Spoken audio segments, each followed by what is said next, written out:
Welcome to Chillin' 101. We hope this video helps. You start by confirming the two numbers you need, the mouse DPI and the in-game sensitivity. First, check your mouse software or DPI button to read the exact DPI. Common values are 400, 800, 1600. Then open your game's mouse or control settings and copy the sensitivity value exactly.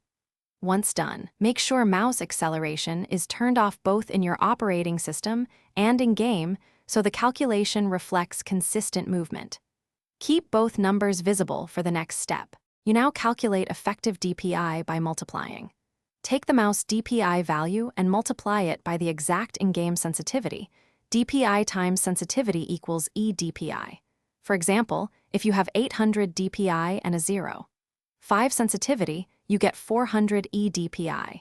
If your sensitivity is a decimal like 0.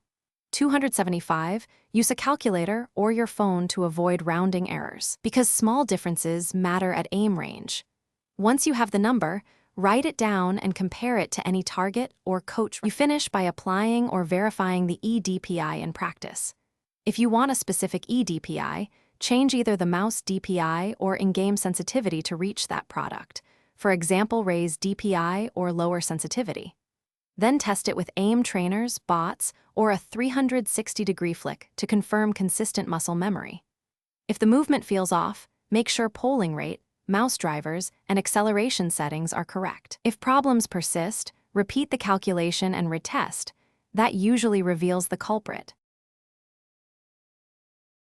Thanks for watching. Consider subscribing if we helped you.